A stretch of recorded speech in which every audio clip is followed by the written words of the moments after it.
Alhamdulillah, as-salatu was-salam ala nabiyyina Muhammad wa ala ahli wa sahbihi min tabi'ahum bi ihsan ila yawmiddin amma ba'du. Marhaban bikum wa ahlan wa sahlan. في الدرس الماضي ختمنا الفصول التي تتعلق بحقوق الزوج بحمد الله تعالى.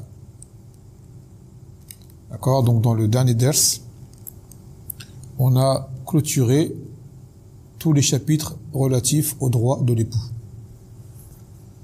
Aux droits de l'époux. نعم. ومن اليوم سندخل في حق الزوجة على زوجها. Aujourd'hui vient le tour des droits de l'épouse sur son époux, car elle-même elle en a. D'ailleurs, l'auteur a cité plus de droits pour la femme que pour l'homme, selon son classement, bien qu'ils paraîtront peut-être plus nombreux, car il y a plus de détails, mais le fait qu'ils soient plus nombreux ne les rend pas plus importants que ceux de l'époux. Mais ils sont plus nombreux, il y a plus de choses à dire.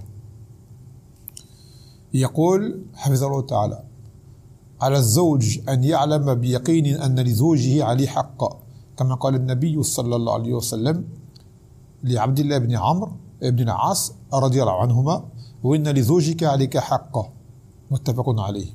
Donc il faut que l'époux ait la certitude que son épouse a des droits sur lui. Comme l'a dit le prophète Mohammed sallallahu alayhi wa sallam à Abdullah ibn Amr, il a dit certes ton épouse a un droit sur toi. Également, il a dit à Salman, lorsque Salman l'a dit à Abu Darda, وَلِأَهْلِكَ عَلَيْكَ حَقًّا فَأَعْطِ كُلَّ ذِي حَقٍّ حَقَّهُ فقال النبي صلى الله عليه وسلم صدق Salman. Et lorsque le Nabi sallallahu alayhi wa sallam avait fraternisé entre les Ansar et les Muhajirin, il avait fraternisé entre Salman et Abu Darda. Et Abu Darda s'était rendu, ou plutôt Salman s'était rendu auprès d'Abu Darda pour lui rendre visite, et là il a vu sa femme qui était complètement négligée. Et c'était avant que le hijab ne descende, avant que la révélation du hijab ne soit faite. C'est pour ça qu'il l'a vu. Et quand il lui a demandé pourquoi es-tu si négligé sur toi-même, elle a dit que Abu Darda n'a que faire de moi, il n'a pas besoin de la dunya, tellement il était concentré dans l'adoration. Donc là, Salman a fait nasiha à Abu Darda et il lui a dit que ton épouse a un droit sur toi. Au début, il lui a dit ton Seigneur a un droit sur toi. Ta propre personne, ton corps a un droit sur toi, et ta femme a un droit sur toi, à chacun son droit qui lui revient. Et par la suite, le Nabi sallallahu alayhi wa sallam a confirmé les dires de Salman en disant Sadaqa Salman. Salman a dit vrai. Donc regardez bien là, ces hadiths-là sont venus pour qui? Abdullah ibn Amr, qui était extrêmement dévot dans l'adoration, à tel point qu'il en négligeait les droits de son épouse, par la dévotion, par l'adoration. Et Abu Darda, pareil. Ce sont des gens, c'était pas pour aller jouer, pour la dunya ou quoi. Ils étaient négligents envers leurs épouses tellement ils étaient dans l'adoration. Ce qui est la meilleure des choses. Donc il faut qu'on prenne conscience, nous les hommes, qu'on peut être négligent envers nos femmes pour des choses futiles, des choses même interdites. D'accord? Que dire de nous par rapport à ça, par rapport à eux?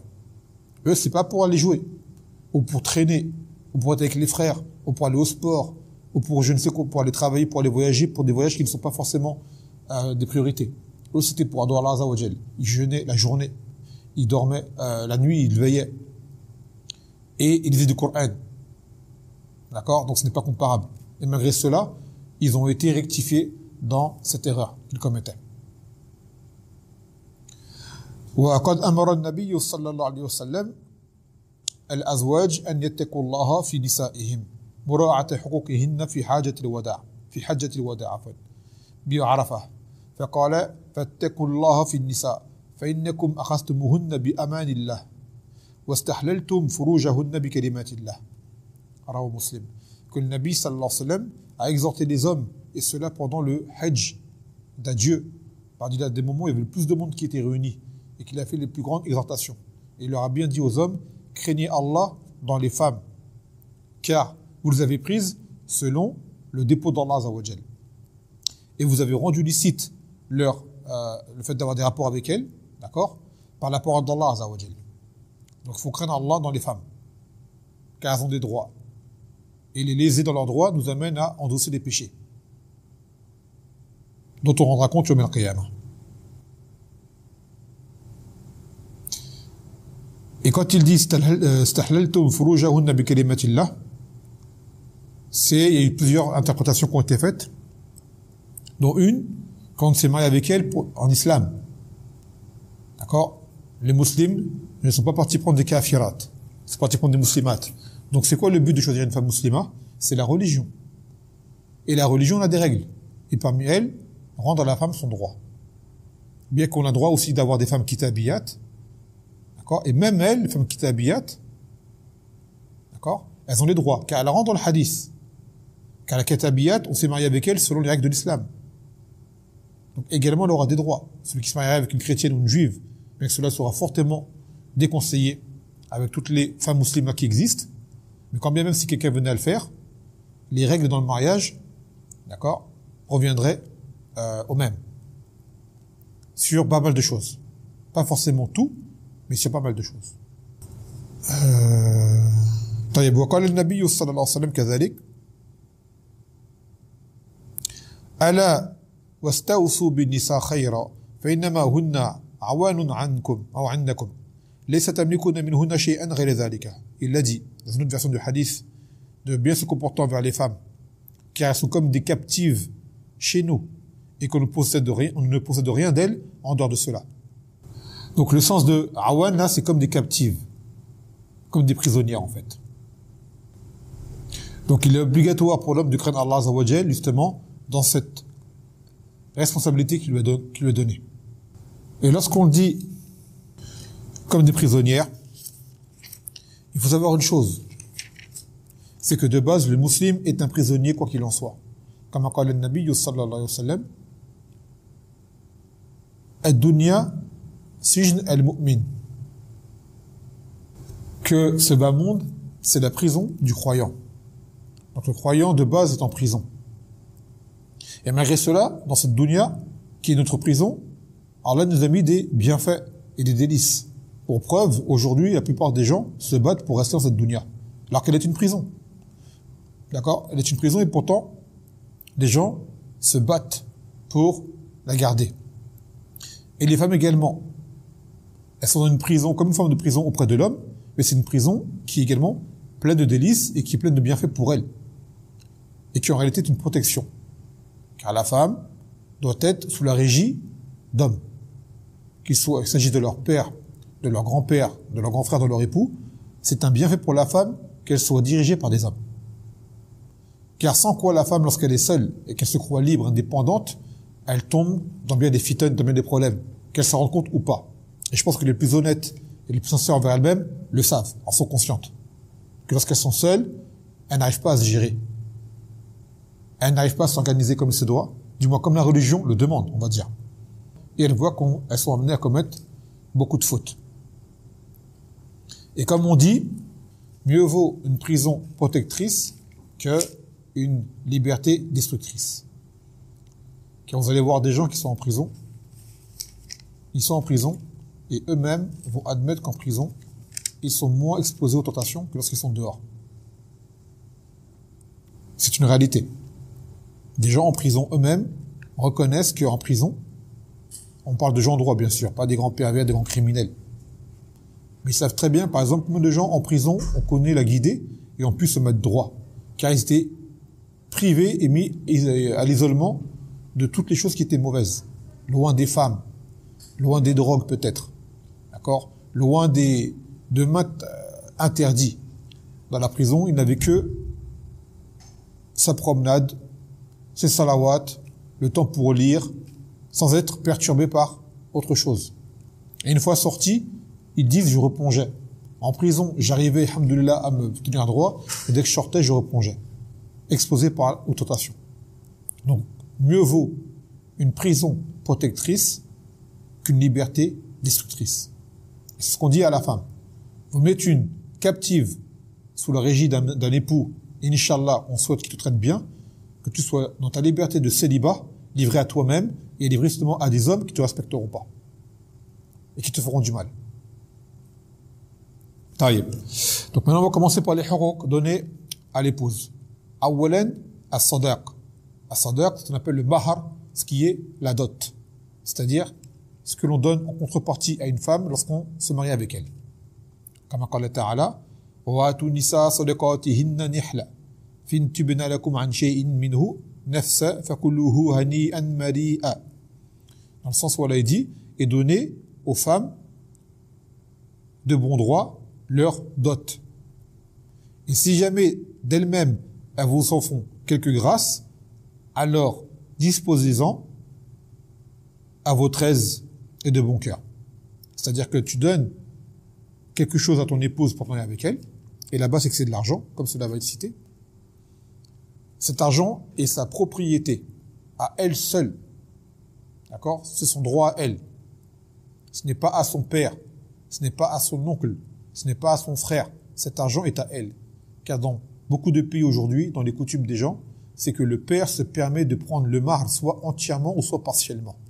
Et cela, il n'a pas le droit de le faire. Sauf si l'épouse lui accorde d'elle-même. Ou à l'époux, il donne un mahr et elle veut lui en faire donner une partie. Elle dit, c'est beaucoup d'argent pour moi, j'ai pas besoin de tout ça, toi tu dépenses, tiens, prends si tu veux. Par exemple. Ou à son frère, qui est dans le besoin. Cet argent est à elle. Personne n'a le droit de dire, tu es sous ma tutelle, j'ai droit à une part. Non. Les autres n'ont droit à rien du tout. Donc lorsqu'on se marie avec une femme, d'ailleurs c'est parmi les piliers du contrat de mariage, c'est de lui donner sa dot. وقال تعالى فانكحوهن بإذن أهلهن وآتوهن أجورهن بالمعروف.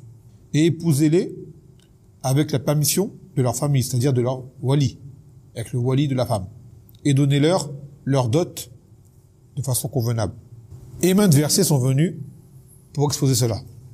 Puis, il cita parmi les adillah ce hadith rapporté par Sahl ibn Sa'd radhiyallahu anhu, qu'une femme s'est rendue auprès du Nabi sallallahu alayhi wa sallam pour se proposer à lui afin qu'il la prenne en épouse. Et ça, c'est une chose qui est spécifique au Nabi sallallahu alayhi wa sallam, qu'une femme peut se marier avec lui sans avoir besoin de l'accord du wali. D'accord? Ça, c'est parmi ses spécificités. Quoi qu'il en soit, elle s'est proposée à lui en mariage. Le Nabi sallallahu alayhi wa sallam l'a regardée, car c'est important que l'homme regarde la femme qu'il va épouser, il faut qu'elle lui plaise, car rappelez-vous, on pris dans le hadith, خير النساء التي إذا نظرت إليها أسرتك وإذا أمرتها أطاعتك. Les meilleures des femmes, c'est celles lorsque tu la regardes, elle te plaît, et celles lorsque tu leur donnes, elle t'obéit. Donc le Nabi sallallahu alayhi wa sallam l'a regardée. D'accord? Mais il n'a rien dit. C'est-à-dire qu'en fait, cette femme-là ne lui convenait pas. Puis un homme s'est présenté et a dit, Ya Rasulallah, in lam takun laka haja fiha, fazawajniha. Il a dit au messager d'Allah, si tu n'en as pas besoin, alors marie-moi avec elle. Marie-moi avec elle. Et il lui a dit, le Nabi sallallahu alayhi wa sallam, qu'as-tu à lui donner? C'est-à-dire comme dot, comme mahr. Il a dit, je n'ai rien. Il a dit, irji ala baytik, wanzur walau khataman min hadid. Retourne chez toi et essaie de voir ne serait-ce qu'un anneau de fer. Un anneau de fer. Il est parti, il est revenu, il n'a rien trouvé. Il dit, j'ai rien du tout. Regardez le niveau de pauvreté qu'avaient les Sahaba. Parmi eux, ils n'avaient rien du tout, même pas une bague de fer pour la donner à quelqu'un. Et de là, il lui a dit au Nabi sallallahu alayhi wa sallam, si elle veut, je n'ai qu'un izar. Le izar, c'est le pagne que l'on porte à la taille jusqu'au-dessus des chevilles. Ce qui se passe, c'est comme ce que mettent les pèlerins en blanc, là, la partie inférieure. D'accord? Un pagne, ça s'appelle un pagne en français. Il n'avait que ça, en haut torse nu. Il ne possédait rien d'autre. Il a dit, si elle veut, je lui donne la moitié de mon pagne. Et le Nabi sallallahu alayhi wa sallam, il a dit, mais qu'est-ce qu'elle va faire avec? Si tu lui donnes, tu n'auras rien à te mettre. Et si jamais tu le mets, elle n'aura pas droit à son mahr. Donc là, l'homme était dans la gêne, il ne savait plus quoi dire. Il s'est assis également. Puis après, au bout d'un moment, il s'est levé pour s'en aller. Et le Nabi sallallahu alayhi wa sallam l'a rappelé. Il lui a dit, ma ma'ak min al-Qur'an. Qu'est-ce que tu vois comme Qur'an mémorisé avec toi? Ma'i surat kaza wa surat kaza wa surat kaza. Il a dit, j'ai mémorisé telle et telle surat. Il a dit, takra'uhunna an dhar qalb. Est-ce que tu les connais par cœur? Qala na'am. Qala idhab. Faqad malaktukaha bima ma'aka min al-Qur'an.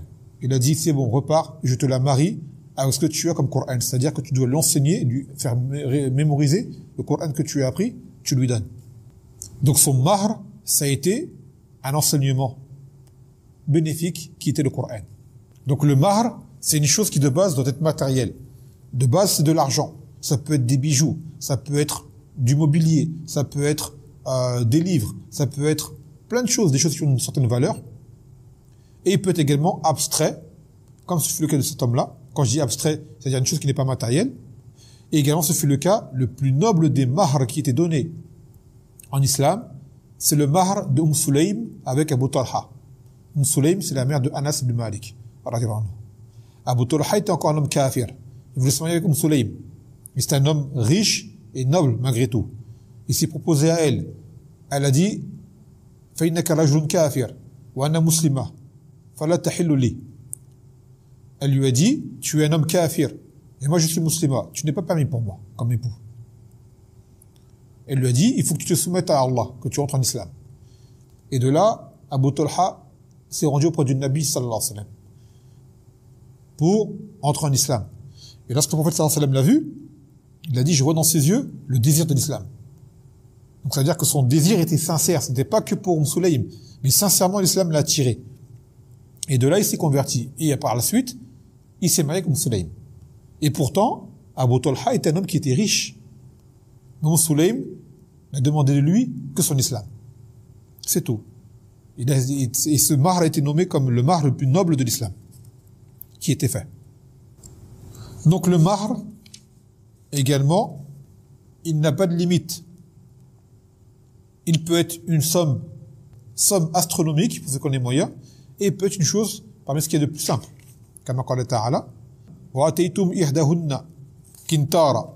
Si mais vous leur avez donné une grande somme, kintara, ça a été dit comme étant 1000 pièces d'or. C'est-à-dire, si jamais vous avez donné ça comme dot à des femmes, alors ne prenez rien. Dans le Coran, Allah Azza wa Jal a exposé la possibilité d'avoir donné une grande somme comme mahr, ce qui prouve que cela est permis. Donc en réalité, un homme riche peut très bien donner une grande somme à une femme, s'il veut se marier avec elle. Tout cela revient au urf et aux moyens de la personne. Si c'est quelqu'un qui est très riche, autant qu'il fasse plaisir à la femme qu'il veut épouser, et il lui donne une grande somme. Ce n'est pas du gaspillage. Et s'il n'a pas les moyens, il donne en mesure de ses moyens, pour ne pas tomber dans le gaspillage. Et il était dit que le Nabi sallallahu alayhi wa sallam, la dot qu'il donnait à ses femmes ne dépassait pas 400 dirhams. Ce sont des pièces d'argent. Je ne sais pas ça représente combien aujourd'hui en euros, 400 dirhams, mais c'est pas beaucoup. Et il y a des ulama, comme Cheikh al-Islam Taymiyyah, qui disent que, en réalité, la sunna, c'est de donner ce que le Nabi sallallahu alayhi wa sallam l'a donné comme mahr et pas plus. Pas plus. Mais on a vu que le verset, en réalité, démontre que il est possible de donner plus. Mais la base, c'est de faciliter dans le mahr.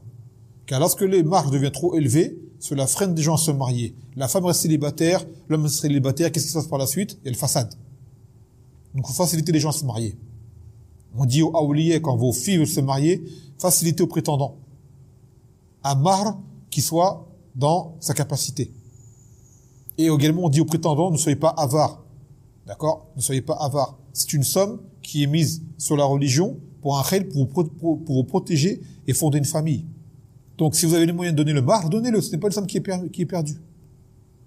Ce n'est pas une somme qui est perdue. Tant qu'elle est mise elle est mise à sa place. Maintenant, on ne dit pas de faire des noces extravagantes, exorbitantes, comme on l'a évoqué au début du ders. Là, on parle du mahr. On ne parle pas de la cérémonie de noces. Parce que t'en as, ils font des mariages, ils s'endettent, ils prennent des grosses sommes alors qu'ils n'ont pas les moyens. Tout ça pour épater les invités et pour que son mariage soit mémorable. Ça commence déjà très mal. Gaspillage. Voilà, tusrifu innahu la yuhibbul musrifin. Ne gaspillez pas, Allah n'aime pas les gaspilleurs. Innal mubazzirina kanu ikhwana ash-shayatin wa kana ash-shaytan li rabbih kafura. Et que les gaspilleurs, les dépensiers sont les frères de Shaitan et que Shaitan est mécroit envers son Seigneur. Donc ce comportement, il est incorrect. On se marie dans la mesure du possible. Il était dit que le Nabi sallallahu alayhi wa sallam a même fait sa walima de mariage avec des dattes et du lait. Et celui qui a les moyens, il honore ses invités. Celui qui n'a pas les moyens, il fait comme il peut pour la walima. Même des biscuits avec un peu de jus, m'a affiché. Tant que c'est dans les moyens.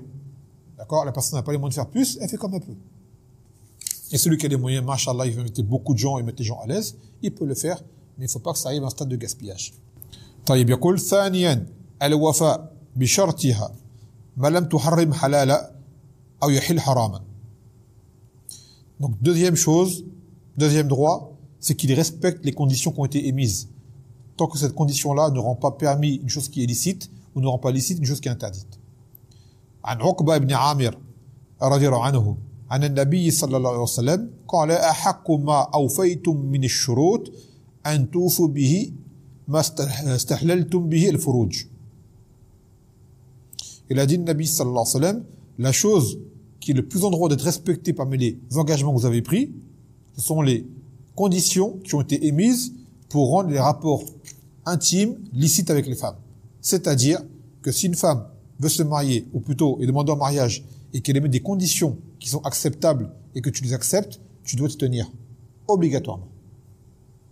D'accord? Obligatoirement. Mais c'est précisé, si elle demande des conditions qui sont acceptables, elle ne rend pas licite ce qui est illicite, en te disant, par exemple, moi, si jamais tu veux te marier avec moi, par exemple, tu te rases la barbe. Ça, elle n'a pas le droit. Ou elle dit, toi, si tu veux te marier avec moi, alors dans la walima, je veux telle et telle chose qui n'est pas le moyen de faire. Je veux de la musique. Je veux une walima, un os avec de la musique, que tu invites tel groupe de musique et qu'il y ait tel et tel spectacle, par exemple. Ça, non. C'est pas permis. Ou d'autres choses dans leur vie de couple qu'elle voudrait avoir et qui ne sont pas permises. Il n'a pas le droit. Ou le contraire, qu'elle lui interdise des choses que Allah Azza wa Jal a rendu permis. D'accord? Par exemple, une des conditions qui est souvent émise, que vous connaissez souvent, c'est qu'elle dit, moi, si je me marie avec moi, tu ne prends pas deuxième épouse. Ça, ce genre de condition, par exemple, en réalité, il ne lui revient pas de l'imposer. Car elle va interdire à son époux jusqu'à Allah Azza wa Jal lui a permise. Par contre, cette condition, si jamais elle est émise et que l'homme l'accepte, alors il doit se tenir. Si elle te dit, toi et moi on se marie, mais à condition il n'y a pas de polygamie, et que l'homme il dit oui, eh ben à ce moment-là, il faut qu'il s'y tienne. Car si jamais il prend une deuxième épouse, ou troisième ou quatrième, la première sera en droit de divorcer. Alors que de base, la femme ne divorce pas pour ça. Si son mari se remarie avec une deuxième, troisième, quatrième, elle n'a pas le droit de demander de divorce pour ça. C'est une chose qui fait partie de la religion, c'est une chose qu'Allah a accordé à l'homme. Ça va venir, Inch'Allah, dans le livre. Dans le droit de la femme, dans la polygamie. On va en reparler, Inch'Allah. C'est un exemple qu'on donnait là maintenant. Donc il ne revient pas à la femme. Si demain tu veux te marier avec une sœur et qu'elle te dit ça, d'accord, fais-lui un rappel. Parce que tu as des hommes, pour de vrai, ils veulent pas la polygamie. Ils disent, moi, je ne veux pas, je ne suis pas intéressé par la polygamie, ou il n'a pas les moyens. Enfin, souvent, on dit ça au début, après ça change. Hein. Franchement, il faut être sincère. Au début, t'en es vont dire, non, je veux pas, et puis au bout d'un moment, 2, 3, 4, 5 ans, les idées, elles changent. Quoi qu'il en soit, il se peut qu'au début, vraiment, ils soient pas intéressés, ils disent oui, j'accepte. Et bien, à ce moment-là, par la suite, si jamais il lui vient l'envie de le faire, il ne pourra se marier avec une deuxième que si son épouse l'accepte également. Sans quoi, elle sera en droit de dire, si toi et moi on s'est mis d'accord, tu ne respectes pas, je ne reste pas avec toi. Et moi, à la base, il y a des conditions, elles sont déjà de base, elles sont d'emblée, elles sont requises pour tout musulman et muslimat. Mais j'invite fortement les sœurs, lorsqu'elles se marient avec des frères.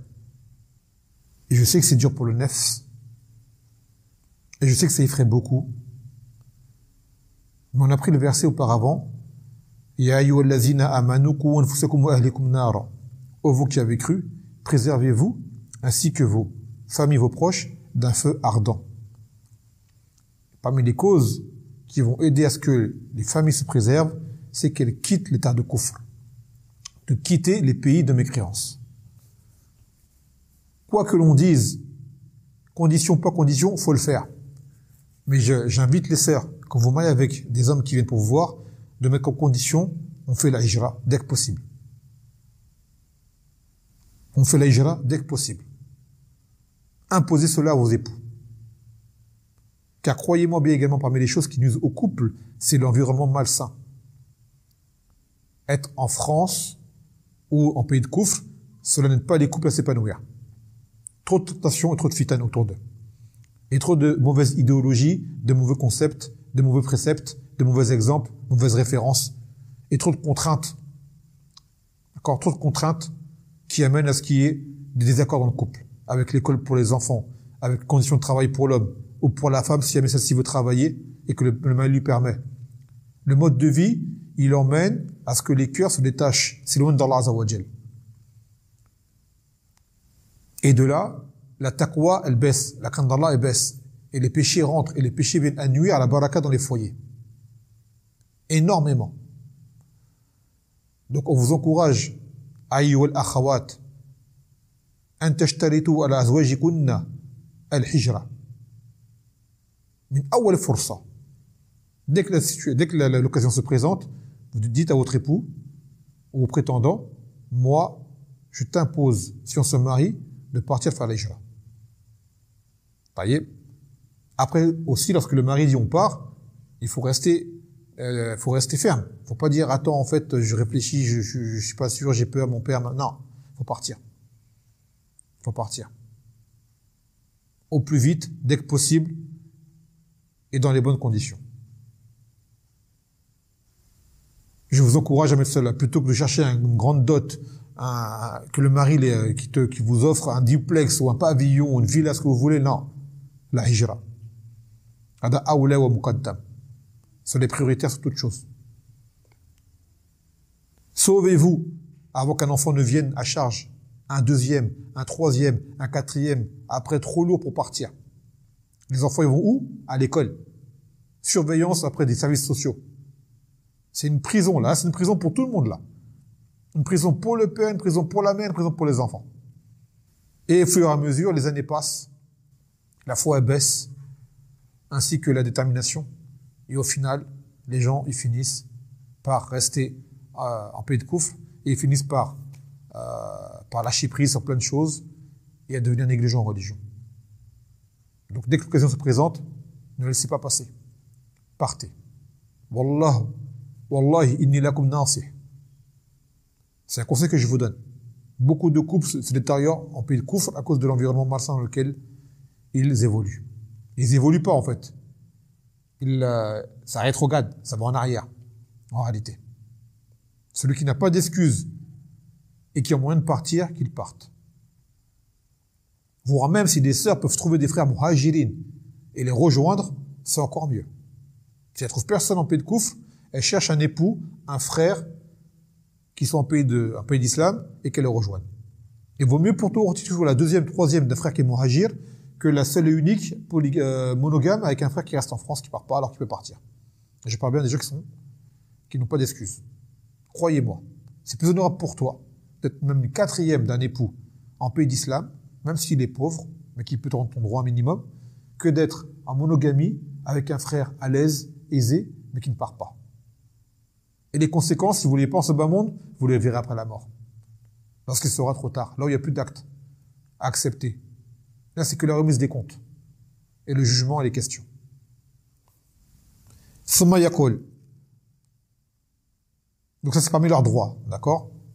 C'est parmi leurs droits.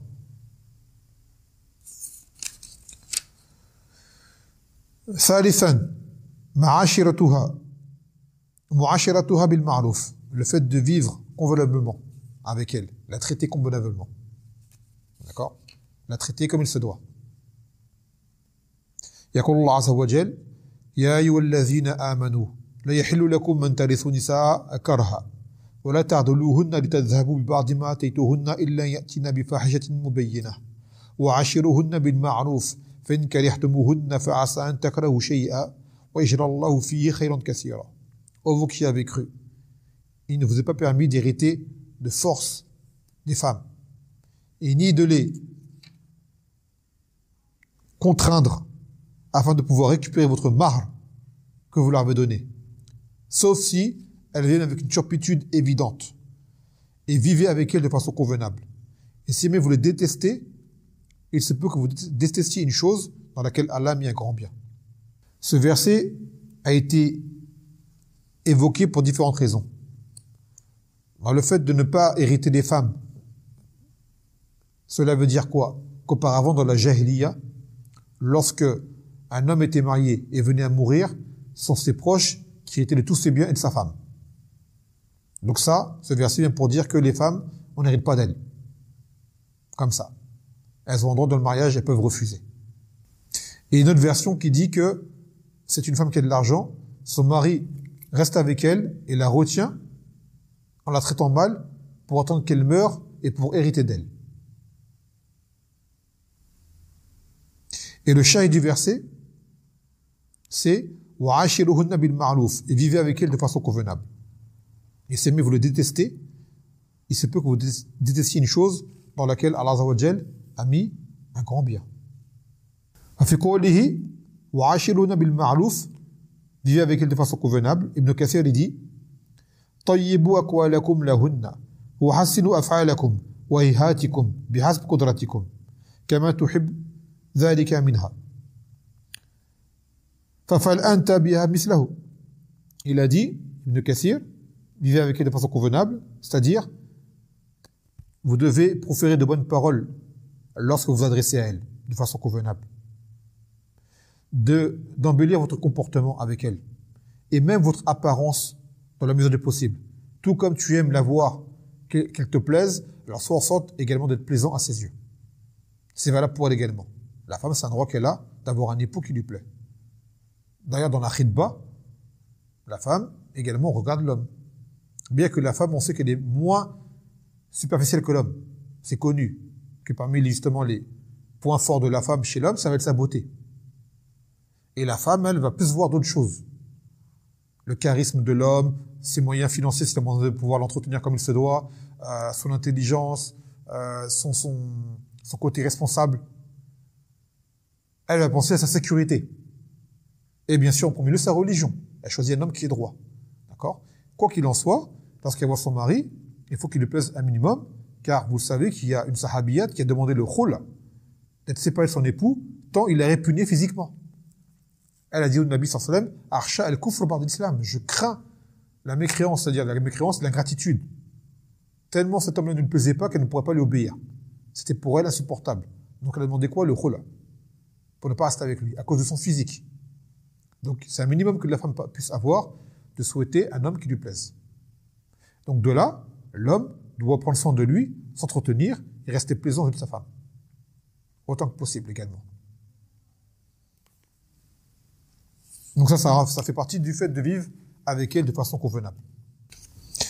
Et dans le verset, dans le sens où Allah a dit, et si jamais vous le détestez, il se peut que vous détestiez une chose dans laquelle Allah a mis un grand bien.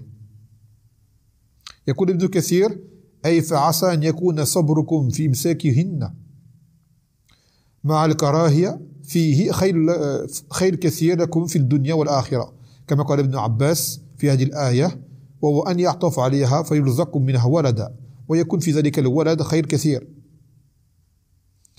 Et il a dit, le fait de rester avec elle,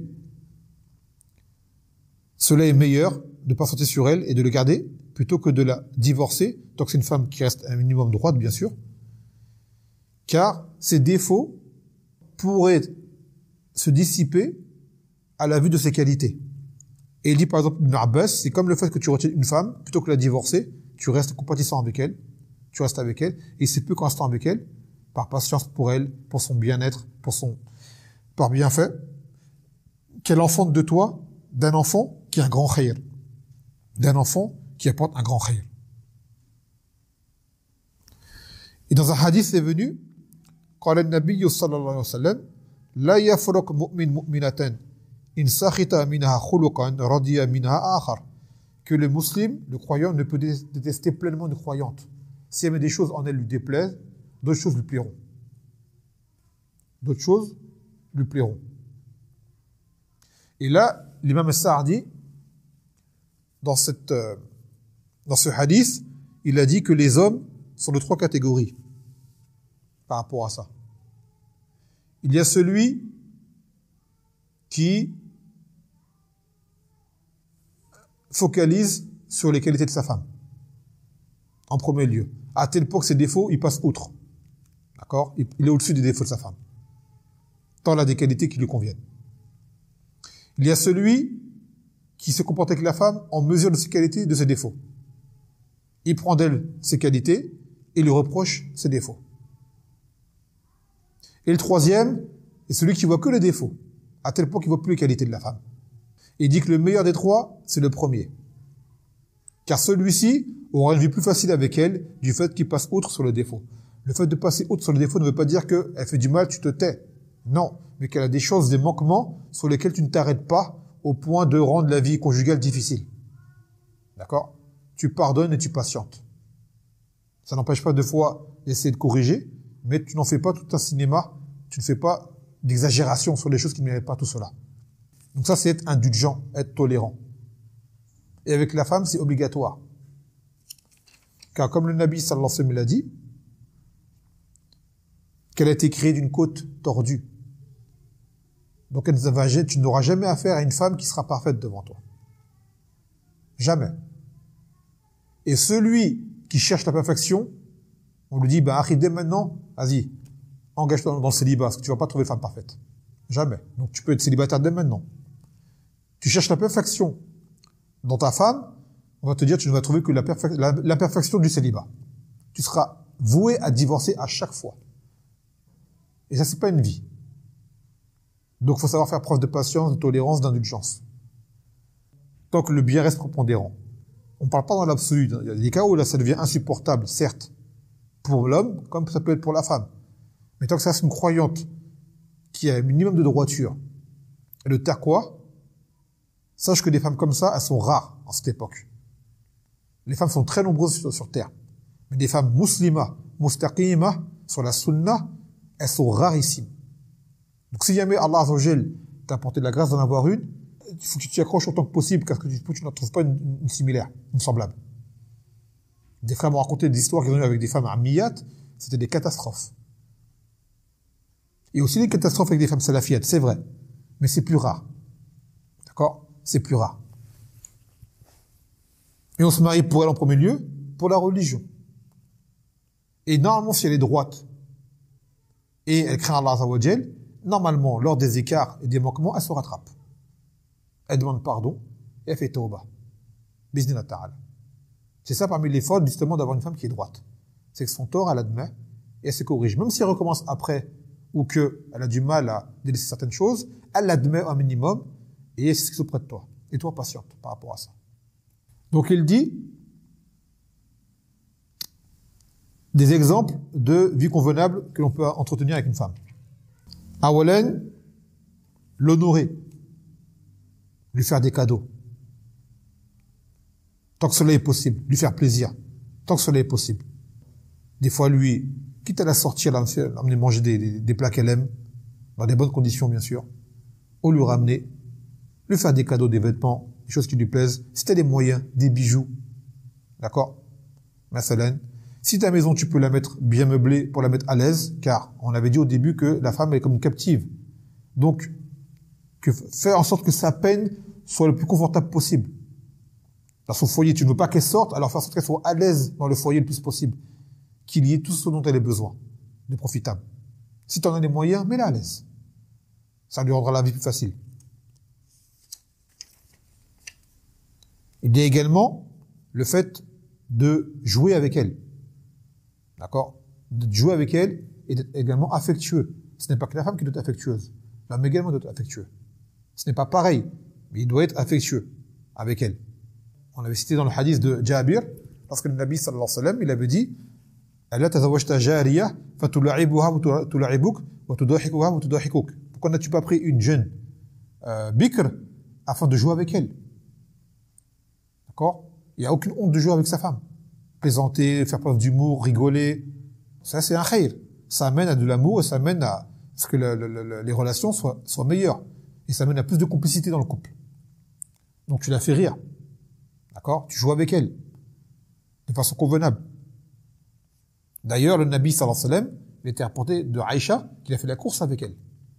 Quand elle était jeune, elle l'a battue. Par la suite, c'est lui qui l'a battue. Donc pas de mal que tu joues avec ton épouse. Dans le convenable.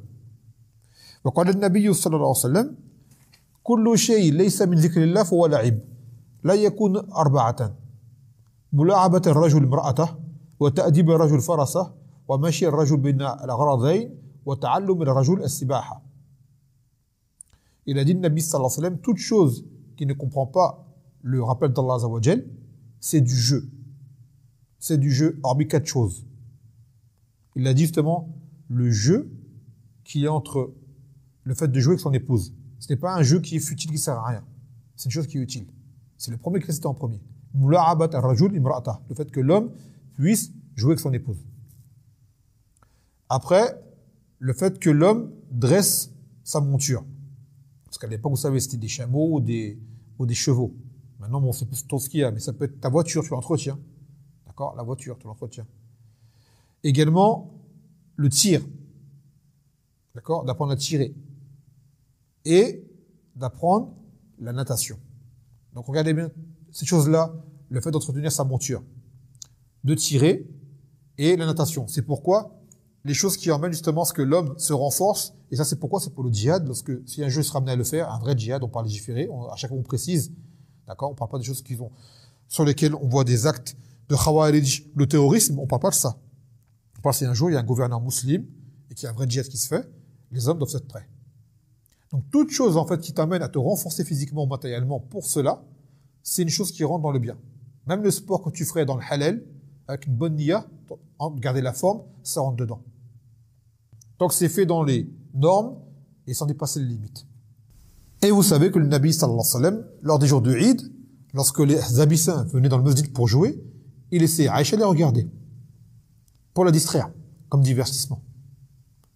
Et le fait que Aïcha regardait les Abyssins qui jouaient avec leur lance dans le masjid, ce n'est pas une preuve pour dire que la femme peut regarder des hommes étrangers. Non.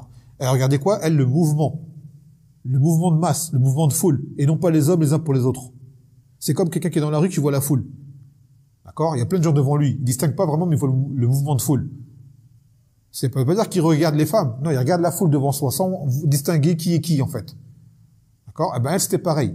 Le ulama dit c'est ça. Et non pas que le fait qu'une femme puisse regarder des hommes étrangers. Donc, les femmes, on le rappelle. Déjà, à la base, des vidéos, c'est interdit. Et encore moins, on regarde des vidéos où il y a des hommes. Ni les sportifs, ni même les savants, ni les machères, ni les enseignants, ni les prédicateurs. Ça amène à regarder un homme étranger. Et cet homme étranger est une fitna pour la femme. On vous le rappelle à vous les frères. D'accord? Crois pas que ta femme elle profite que tu regardes le frère un tel qui fait un ders alors qu'il se filme. Là. Tu ouvres une porte de fitna sur ta femme. Crois-moi bien. Tu penses qu'elle est en train d'apprendre Allah, le tawhid, l'asma wa sifat ou le fiqh. Elle est en train de regarder un homme là devant elle. D'accord? Un homme étranger. Un homme qui peut être plus beau que toi, plus attirant que toi, plus savant que toi, plus charismatique, je veux dire, que toi. T'es pas jaloux? Tu penses qu'elle a fait la bonne aime en faisant ça? Tu sais pas ce qu'il y a dans son cœur à ce moment-là. Donc, on dit bien aux frères, ne laissez pas vos femmes regarder les vidéos des frères étrangers. De base, les vidéos c'est interdit, d'accord? Les photos, vidéos c'est interdit, et encore plus regarder l'homme de regarder les femmes étrangères et la femme de regarder les hommes étrangers. Ça va dans les deux sens. Ni cher un tel, ni cher un tel. Cher un tel, ce n'est pas ton père, ce n'est pas un mahram pour toi, le regarder n'est pas permis. Et ça, des preuves ont déjà été évoquées auparavant. Aussi, dans la vie convenable à lui accorder, à patienter sur ses défauts. Comme قال النبي صلى الله عليه وسلم استوصوا بالنساء خيرا فإنهن خلقن من ذراع فإن أعوج الشيء في الذراع أعلاه فإن ذهبت تقيمه كسرته وإن تركته لم يزل أعوج فاستوصوا بالنساء خيرا. Il a dit, le Nabi sallallahu alayhi wa sallam, de bien se comporter avec les femmes, car elles ont été créées à partir d'une côte. La côte, c'est-à-dire Hawa, a été créée à partir de la côte de Adam. Et que la partie la plus tordue de la côte, c'est la partie supérieure. Et que c'est de cette partie-là que la femme a été créée. Si jamais tu veux la redresser, la côte, qu'est-ce qui va se passer? Tu vas la briser. Et le fait de la briser, c'est le divorce. Et si jamais tu la laisses comme elle est, elle sera tordue. Donc, c'est-à-dire qu'il faut que cette torsion, tu l'acceptes.